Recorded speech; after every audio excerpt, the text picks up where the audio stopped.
Amanda. Welcome to Disabled and Proud. How are you today? Hi, Brooke. I'm doing really well, thank you. And thank you so much for having me. It's a real pleasure to be here. Yeah, thank you so much for taking time out of your day to come on the podcast. I've already said this to you, but I absolutely loved your book, Disfigured, and that's the main reason we're here today is because I read it and I just really wanted to talk to you about it because I think you bring up so many really interesting and wonderful points that quite honestly had never ever been presented to me before and made me think in ways that I never ever thought before, particularly about being a disabled woman. And I loved that conversation and that narrative. So I'm really looking forward to getting stuck into that a bit later. As am I. So the first question that I ask absolutely every single guest is, how do you refer to your disability? Mm. So I say that I have cerebral palsy. Mhm. I do refer to myself as a disabled woman. I never really was someone who used person first language, and the more that I learned about disability in my 30s, the more that I really began to just acknowledge that it was a huge part of my identity and really just embrace it. So yes, I say that I have cerebral palsy, and then when people ask, if they ask, I talk a little bit about how it affects me. There are certain things like fatigue, and then also a lot of chronic pain. Sorry, my dog is taking a drink in the background. Through in the audio. For anybody who's listening, her name is Sitka, and she's a huge part of my day. So that was saying hello. um, but yeah, that is sort of how I refer to myself, and I absolutely respect and encourage people to think about the ways in which disability impacts their lives and how they would like to be referred to as well. I do think it's also something that continually changes in a person's life, Yeah. and we should all make space for that and really be on board with the growth and the change that happens in how we perceive ourselves in terms of disability and how we use language around that as a way of making space for ourselves in the world. I love what you said about how in your 30s, that was when you kind of realized how much disability was involved in your life. Because I'm a big believer that regardless of whether you acquire your disability or you were born disabled, like accepting disability in your life is such a journey and it's completely different for everyone. And I love what you said there because, there is no time limit on it. And as you said, like we're allowed to change our minds, how we relate to it, how we talk about it, how we feel about it. There's no like one set rule that fits everyone. Yeah, absolutely. I mean, for myself, I know I was born with CP, and I had several surgeries when I was young, Mhm. that required a wheelchair and then crutches, and then left me with a pronounced limp. So my disability isn't always immediately apparent until I start moving. And I was bullied quite severely when I was in elementary school as a result of the way that I walked. And so for a large portion of my life, my focus was really on pretending that I wasn't disabled. And it was this weird sort of magical thinking that I did because I would talk about cerebral palsy, I would talk about having it, I would talk about my surgeries and all of that experience. And I really was not shy about talking about that part of my life, but I also at the same time was not really considering myself a disabled person, because the whole goal and focus, certainly for those years that I was in elementary school, was really trying to prove to everybody else and then also to myself that I could, quote unquote, do everything that everybody else could do and that nothing was going to hold me back. Yeah. And it wasn't until I got to my mid 30s and really started experiencing more effects from my cerebral palsy. Cerebral palsy is a condition where people often age prematurely. So you start experiencing things like chronic pain and stiffness and all these sorts of things a lot earlier than people Yeah. who do not have the condition. And so that physical reality of it started to become more apparent in my 30s. But then I also met and started to engage with other disability activists around that time of my life. And they really were so influential in helping me to see that certain things about my life, like the chronic pain, the stiffness, the mobility, all these kinds of things were sort of intrinsic to the condition. But then also certain things about my disability in terms of, the way that the outer world perceived my productivity and that sort of thing. All of that is externally imposed. Yeah. And it was a real journey in learning how to literally how to balance these things, how to accept and acknowledge the fact that my body does not move the way that other people's bodies do, but then also to understand that there's nothing inherently wrong with that. And, Yeah. the challenges that we often run up against come from the way that the world is built to exclude us. And there was a lot of unpacking that had to happen for me in that journey. There was a lot of unpacking around language that I hadn't thought about before. A lot of unpacking around storytelling and the way that we package stories in a Yeah. particular kind of way. And it's, to be very clear, it's learning that is still ongoing for me. Yeah. Um, it's a journey that we're all on, and I really, have been working hard over the last couple of years, certainly to make space for that journey in my own life and recognize that journey will continue to change. Yeah, and I think that's so important, is that this is like an evolutionary journey, like it's consistently changing. And the more people speak and the more people provide their viewpoints and their experiences, is that it's we all learn from it because it's all different.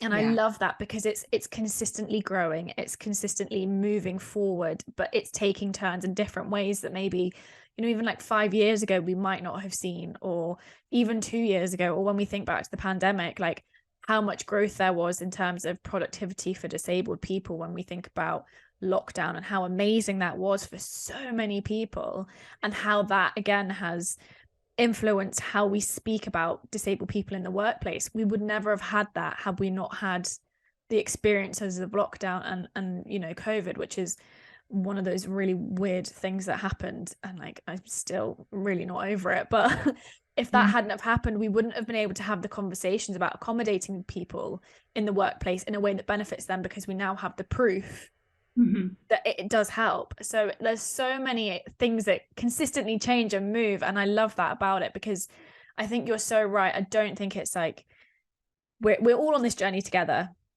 We're all taking very different paths, and our destinations might not always be the same, but we're all kind of in a similar area or in a similar boat. And it's actually really lovely to be able to now look at people and be friends with people and communicate with people who are also on that journey, who understand your experiences. They may Mhm. not have the exact same ones, but they can understand what ableism is, and they can understand what ableism feels like, or they can understand when, like today's just the day the disability sucks. Like it is what it is. Like today's just one of those days. And I think that's one of the most gorgeous things about the disability community, is that everybody just wants everybody to succeed. So I usually go on to talk about how disability has impacted your career. And I think that's actually a really like important start for you, particularly in your writing. And I Yeah. don't want to take up too much space talking about the book that I read that you wrote and all of the other books that you've written. But what I do have to say about Disfigured is it was one of the most really well thought out and cleverly woven together books that I have read in a really, really long time. And I think that's because I love how you went through history with it, and you were able to also weave in your own history. So it kind of felt like I was reading a diary, but also like a historical book at the same time. And I love that, because I love what you talk about in terms of, before we had the social model of disability, we had the medical model of disability. And then before we had the medical model of disability, what did we have? Mhm. And what Disfigured goes on to say is that actually, like, our first ever starting point when it comes to disabilities is actually fairy tales. Mm. And as someone who freaking loves Disney, now, not as in like I'll be standing in Disney Park and having the best time of my life, but I do really enjoy a fairy tale. And I love watching a Disney film when I don't feel like 100%. So as someone who loves that aspect, to then have that flipped on its head and to really delve into fairy tales and how they are told and what they represent was a massively mind-blowing moment for me, because it made so many things make sense. And there's something particular that you say, something along the lines of, you'd come out of hospital, out of the surgery, and you'd put on like a princess dress and you felt like you were this princess, but actually, like, don't tell this princess that she can't dance because she's not like everybody else. But you don't get to see that because that's not what's represented. And that was such a powerful moment for me, because I was like, oh, I felt like I'd be hit in the chest, because I was like, I get that. I completely can relate to that exact feeling, because I still want to dress up as a princess. Like, I still want to do all this stuff, but actually, I've never been represented. And if I have been, it's only ever been on the side of the villain. And so I'm going to let you take the floor, because you explain it way better than I do. But please, can you tell me about how you started to weave the ideas together for Disfigured? Yes. So the long and the short of how I came to write Disfigured was I was on a writing retreat in 2018. I was working on a novel, and the novel wasn't at that point in time about disability. I had written things that were sort of disability adjacent. When I look back on it now, it's interesting because I've always been like a fantasy, science fiction, fairy tale kind of reader. And I was always interested in how those stories portrayed difference, but I didn't make the connection between my own difference in life and those until much later.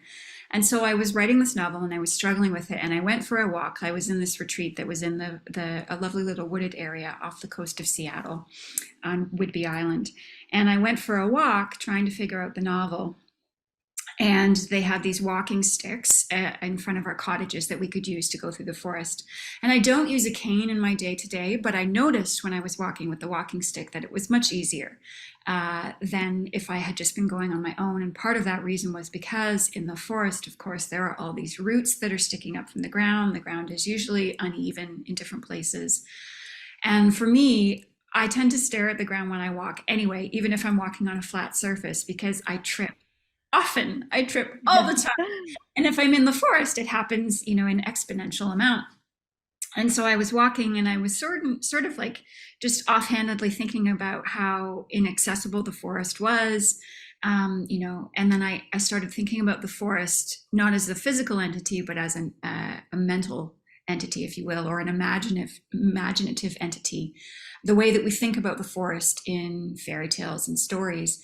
And I suddenly realized that the forest as a fairy tale space is actually accessible in some ways because the representation of disabled people in fairy tales is actually quite high. But the reason that we don't, or hadn't up until that point, often talked about them or thought about them as disabled people was because these characters were almost always, characterized either as villains in stories or as protagonists who had some sort of disability that was then cured through some element of the story. So you think about characters like the Beast in Beauty and the Beast, who has, a physical appearance difference, so a certain kind of visible disability in that way, and his disability is taken away at the end of the story by virtue of the fact that he has learned good behavior, essentially. You think about things like the Little Mermaid, who had to learn how to walk much the same way that I had to learn how to walk after I came out of my surgeries. She has to give up her voice, so she is missing, quote unquote, some element of what would otherwise be considered a normal part of her being. And she gets that essentially as a kind of punishment or as a bargain that she makes with the Sea Witch. And it just suddenly, as I was walking through the forest, that all of these realities of disability in fairy tales came up for me. So I was like, oh, this is interesting. Maybe I'll write an essay on the connection between these things, fairy tales and disability representation. And I left the retreat and went to write that essay and found that there was actually not a lot about this connection. So I started doing more research, and the essay started getting larger and larger. And then suddenly I realized that, okay, maybe there's enough here for a book. close to the beginning, sort of, I finished the first chapter and then was suddenly realizing that, okay, my personal story actually has a much larger place to play, uh, Hmm. part to play in this book than I had imagined it would originally. And I'm really glad that the book took that route. I'm really glad that that's the narrative that wanted to come Yeah. out, because I think it makes sense for the book in terms of how fairy tales are positioned. It was quite helpful, both for me as the writer, and then I think also hopefully for the reader, to see, like almost in real time, to see me as a kind of focus group or a case study of this is what fairy tales can do when you're a young disabled child growing up and you don't see yourself represented. But then on a personal level, writing the book was really almost like writing a manifesto in terms Yeah. reckoning with, the bullying that I experienced as a child, and sort of the personal journey that I had to go through to work through that. So by the time I had finished it, I felt like it took me about 6 months, which is quite quick for me, 6 months to write the full draft, the full first draft of the book. And I feel like I changed radically as a person, in between beginning to write the book and then by the time I had finished it. And it still feels quite special to me in that way. It just felt like I had arrived at a point in my life where this story needed to come out, and it changed pivotal things about me and how I saw the world and how I saw my place in the world. I think it's so important that your story's in there as well, because it was just brilliant to read a book where I felt like I'd been seen. Because you Mm-hmm. don't always get that as a disabled person, is that you can completely understand what someone's saying or what someone's doing, but you don't necessarily feel seen. And Mm-hmm. I think that is something to do, there's a lot of like commonalities between disabled people, but that was this book is the first book where I've really sat down and been like, oh my goodness, I feel so seen, and I loved it. And I just think it's a really wonderful book, and I think everyone should read it. Like, I think it should be part of the school curriculum. It's that good. Well, thank you for saying that. That's okay. I'm really interested though, because you said there wasn't too much on this topic. How did you find writing about it when there wasn't like that much material surrounding these topics? Because one way that could be quite freeing, and then another way, I guess, that's also kind of terrifying because it's delving into unknown waters, which can be very exciting but also terrifying. And what was that like for you? Um, I didn't actually find it all that terrifying. I think maybe in retrospect now, I should have. But I was really excited. Um, Again, writing the book, it really felt like a gift. And I have struggled with writing before. Writing is the only thing that I have ever wanted to do. And I have, sort of worked my whole life to get to this point. But there was just something really wonderful about the process of writing it. A lot of it had to do with the research, because even though there wasn't a lot out there about the connections at the time. I mean, I was writing it in the sort of spring and summer of 2019, and a lot has changed since then. But there was not a lot about the connection between fairy tales and disability as such, but there was a lot about fairy tales in the world, and there was a lot about the research element of it that was quite fun, to be honest. I Yeah. mean, I got to revisit Disney movies, right? And I got to look at different fairy tale adaptations and look at what was being done with reimagining fairy tales and Mm. all of the sort of discussion around there. And a lot of it, there were in one of the chapters I talk about mental illness and madness, and my own experiences with the same. And one of the things that I noticed was there were articles about Disney princesses, never about, male Disney heroes, but Disney princesses who, quote unquote, actually had mental illness. And it was really, really fascinating to see how people were already starting to place a different kind of lens on fairy tales and kind of reimagining what the stories were and what they could do. And I have forgotten what the original thrust of your question is now. I was just asking, what was it like to dive into that space when Oh, nothing had been yeah. written before? Yeah, it was exciting because I would get into all sorts of little tangents like that, right? Where I would read an article about Disney princesses and mental illness and these kinds of things. And previously, I had written a lot of fiction, but I hadn't, I mean, I had written nonfiction essays, but I'd never done a longer work of Mhm. nonfiction. And the research part of things had intimidated me.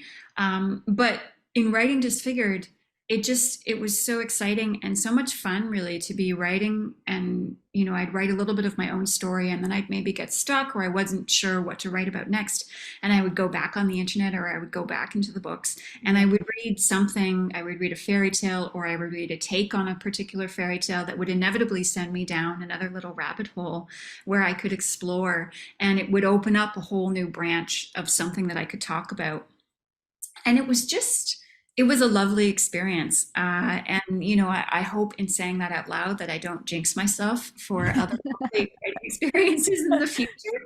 But it was really, really great. And,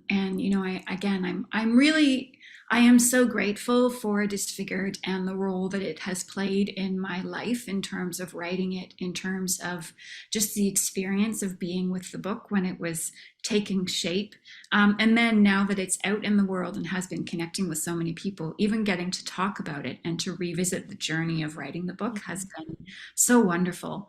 I really feel steeped in gratitude every time I look back on the book and think about the journey that got me here.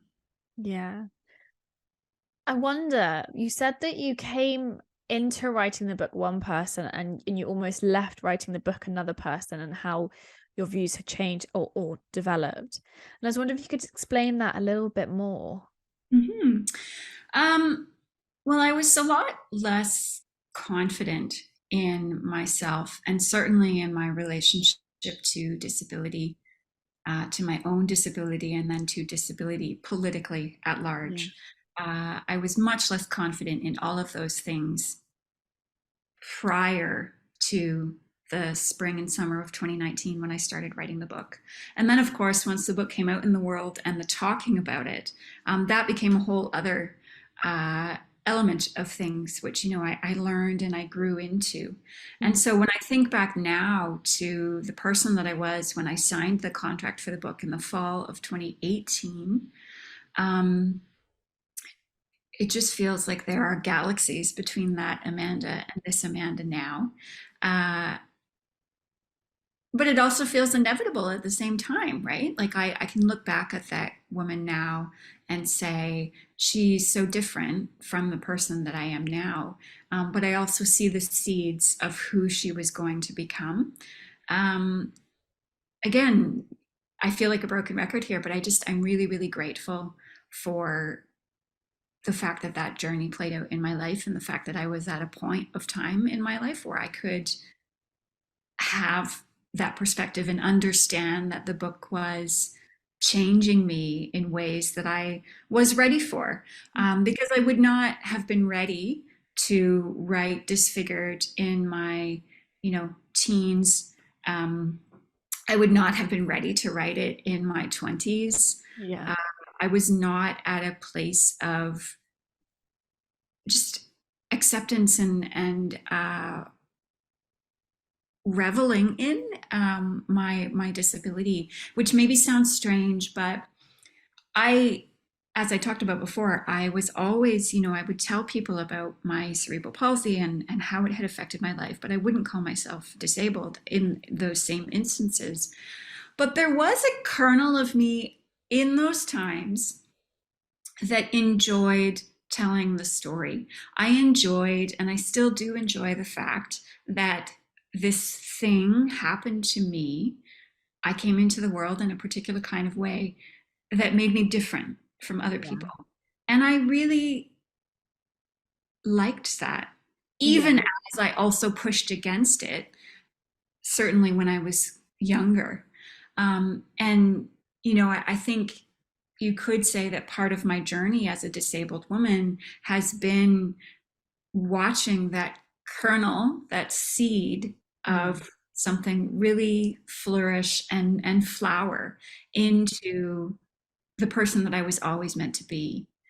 Um, and again, it has taken a long time. And I think when when I really started getting involved in disability activism, probably about 6 years or so ago now, 5 or 6 years, um, there was a time and a place when I was really militant about it. Like I was very sort of, this is this, and this is the correct way for people to speak, and this is what people should always be thinking about. Yes, yes, yes. And I still feel that way, but I do think I've also mellowed because I want to recognize the fact that my seed took a long time to flower uh, Yeah. in that way. And we all contain seeds of the same nature, and they will all flower in their own way and in their own time. And I want to leave space for those journeys. And also, as a disabled person, I want to acknowledge the fact that I have less and less energy as years go on.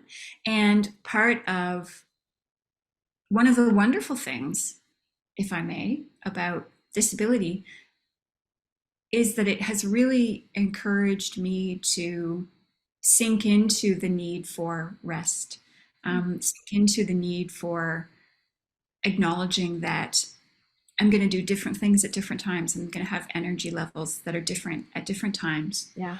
And that's all part of the process. And that initial period of being really militant about disability rights and all of that stuff was really important and crucial to the person that I am now. Um, and I still hold those beliefs, but I am also recognizing that the whole journey and the whole fight is so much wider. Yeah. Uh, and making space for all of these things in a way that I don't feel takes away from anything else. I love what you said about the room and the space in disability, because I think you're right. I think some people can be particularly militant about person first language or disability first language, and this is right and this is wrong and X is Y and Y is Z. And actually, if we approach something as complex as disability like that, we're actually never going to get anywhere, because we all have different opinions, we all have different experiences, we all have different stories.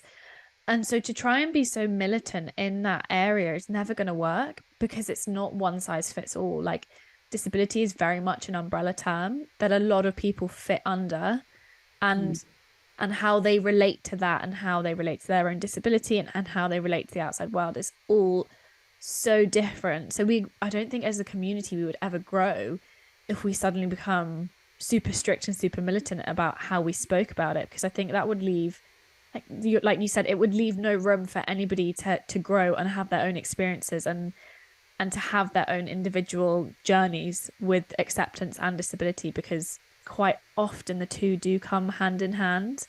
I'm yet to speak to a disabled person who hasn't had some form of journey with accepting their disability, whether that was acquired or born with, because it does require a journey, because we are brought up in a society where disability is not the norm, which on a completely separate note, I completely forget about all the time. Like, I always forget that disability is not the normal because it's my reality. So when I go out and I'm like, how do you not know? Oh, wait, no, this is a disabled thing. Like, oh, that's why you don't get it.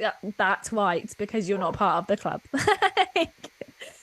But having that space is so important, as you say, like, so important. And like, I think what you've done with your book is really given a lot of different people different perspectives, but also like a real belonging, because so many people can relate to fairy tales, because as you say, like, way back before we had social media and way back before we had technology, we had storytelling, and that's how we bonded as people. And that's something that's carried on, and we can all relate to Hansel and Gretel, we can all relate to like Snow White, like we all know these stories, and to be able to relate to them in a different way is so powerful. It's completely flipping the script but actually making it make sense for you, which is, I think it's just a really laudable thing. Well, thank you for saying That's okay. So, I like to ask everybody if they have a piece of advice for a younger version of themselves. that. That's a great question.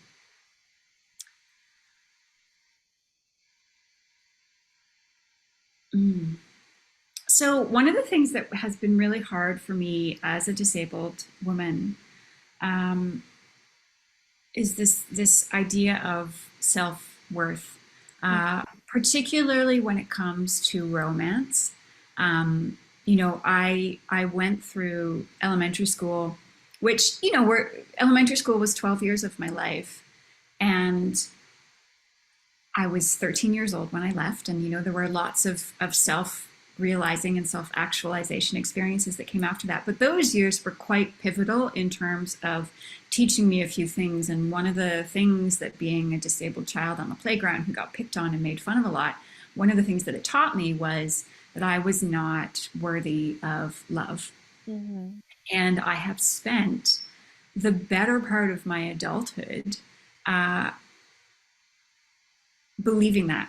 Even though I said, and I would say to people that I did not believe it and that, it was just a matter of time and yada, yada, yada, yada, yada, all these things. But I believed it. I believed it wholeheartedly.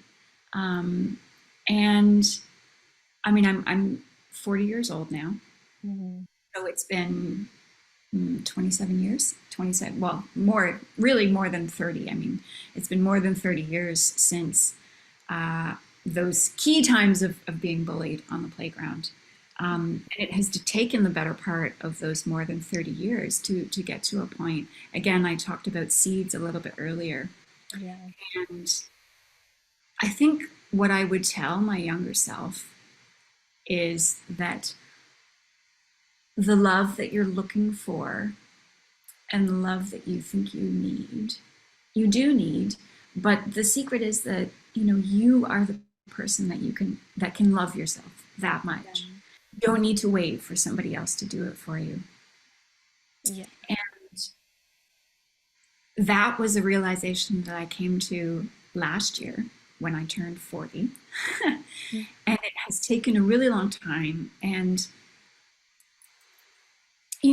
I'm grateful in so many ways that my life has led me to this point. I think I don't like to have regrets in life. So I work really hard at trying to see that even the difficult experiences that I've had in life have contributed to the person that I am today.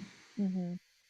But if I could speak to my younger self, it would be, you know, don't, it would be to say, don't worry, because you're going to find that love and it's going to come from you. So get comfortable and love those parts of yourself that you think, another kernel of yourself deep inside, those seeds that you have that tell you that you are worth loving.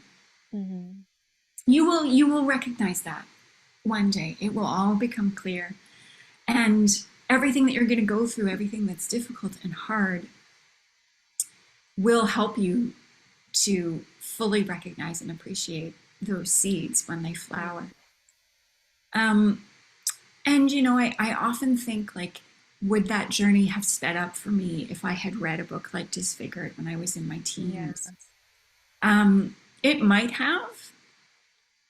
It might have indeed. And I hope that it can speed up the journey for other people, Yeah. for other disabled teens who read Disfigured when they are 16, 17, 18 and thinking about love. I hope that it teaches them and shows them that, you can be that person. You can be that person who loves yourself that much. You need to be the person who loves yourself that much. Um, and I'm just glad.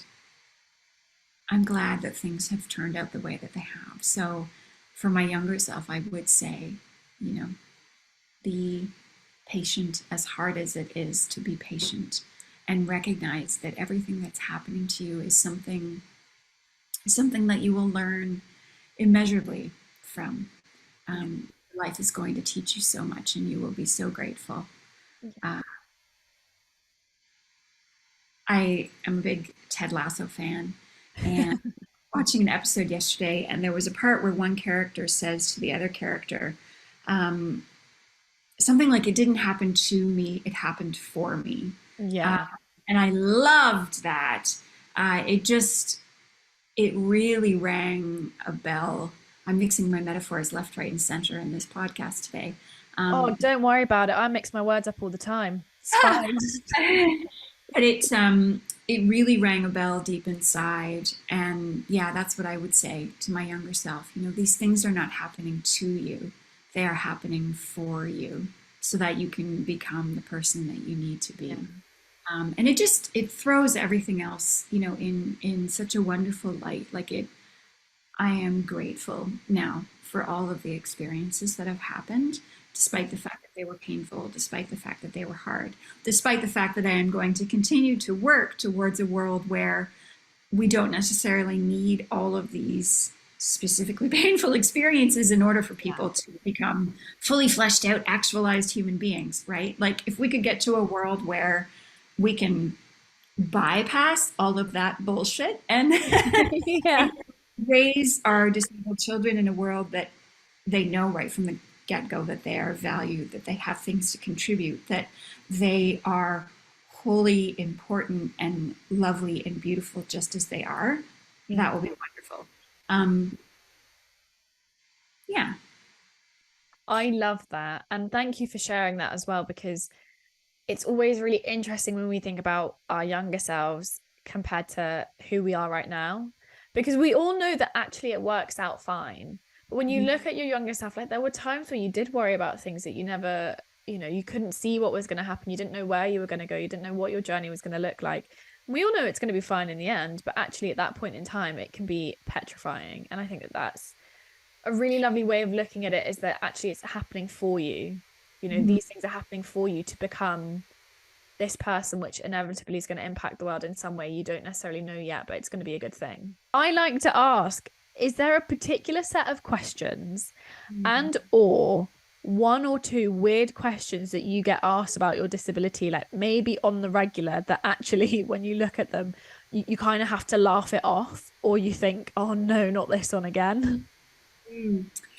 I feel quite fortunate in that I have not gotten any questions in particular that have felt odd in that way.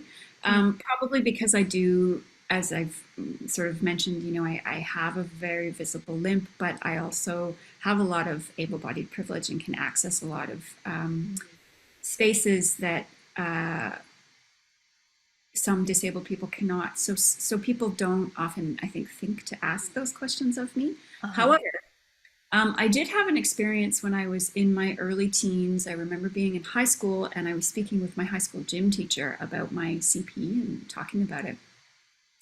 And she looked at me and she said, "Wow, that must have made you a really strong person."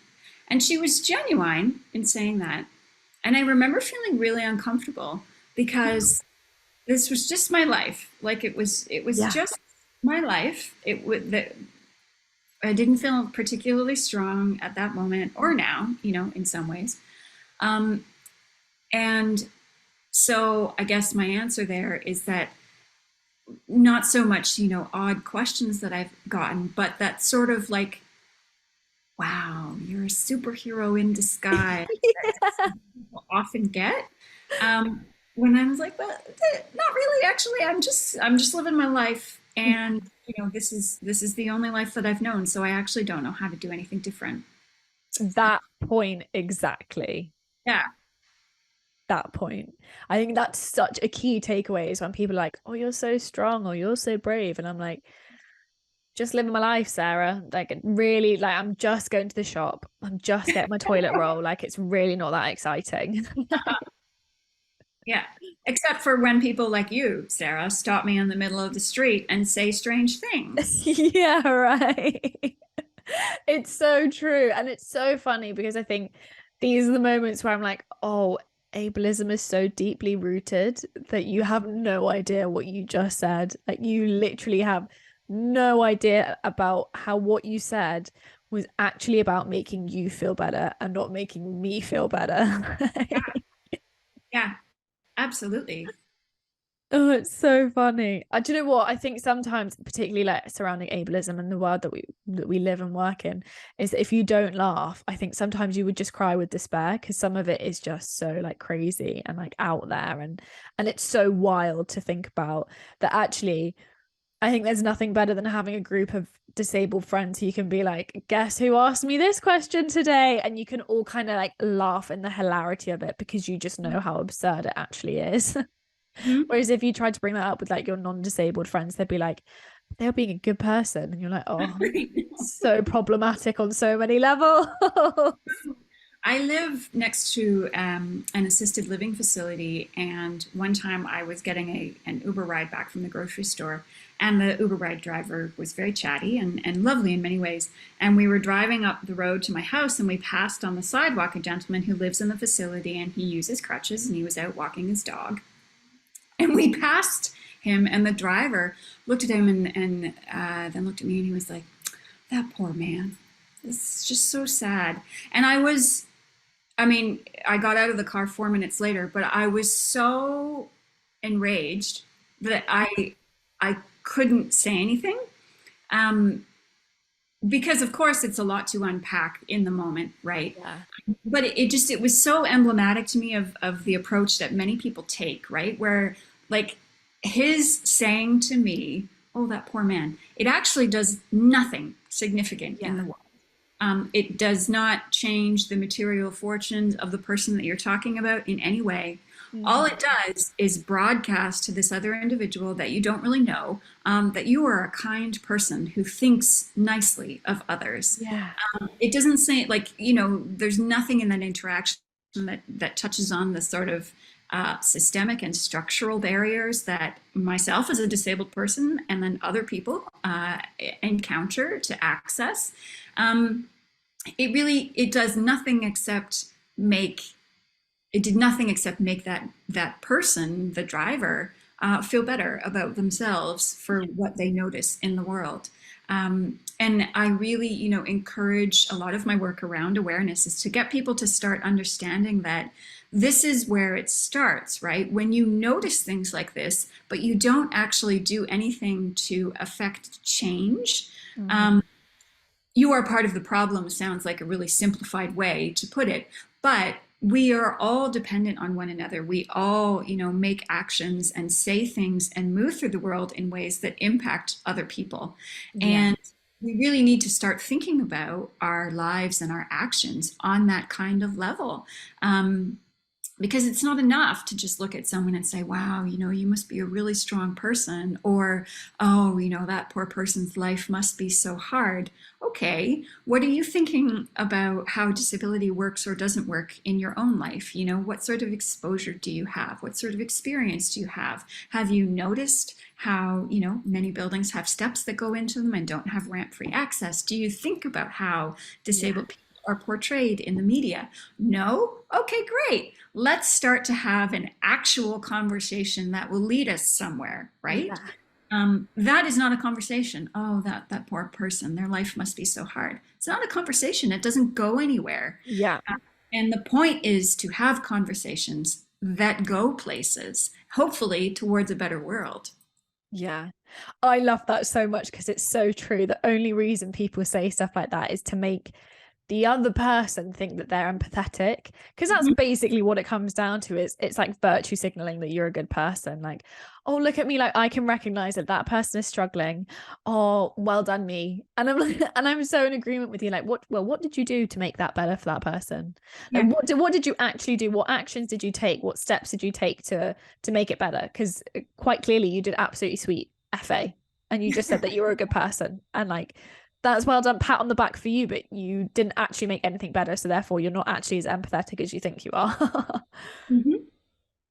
I have one final question for you, and that is, Amanda, are you disabled and proud? I am. I am absolutely disabled and proud. And I would also say, and recognize that, this is not the case for everybody, and I don't think it needs to be. I would also say that I'm disabled and grateful. Yeah. Um, I'm really grateful for my disability. I'm grateful for how I have moved through the world in a different way. I have had a different life than I would have had otherwise had Mm. I not um, had I not been born with this disability. And it's a different journey for everybody. I don't think you necessarily need to be disabled and grateful in any way. I'm just saying that I'm really, cognizant of the fact that it has made me who I am, Mm. and I hope that I can continue to honor that for Yeah. however much time I have left. I just want to say a massive thank you for coming on today. I loved our deep dive into your book. I loved how you speak about disability. I love all the work that you do. And I think that everything that you've said today is so important and so poignant. And I've taken so many snippets away from it. And I've just really loved this conversation. So thank you so much for giving up your time to coming on. Oh, thank you so much for having me. I've really loved the conversation as well. And just thank you so much for the space. I mean, I think, it can be really difficult to have difficult conversations in this way in Mm. these days now. And it just, the space to have them is so, so, so important. So thank you for facilitating that. And yeah, just, it's been a pleasure from beginning to end. Oh, thank you.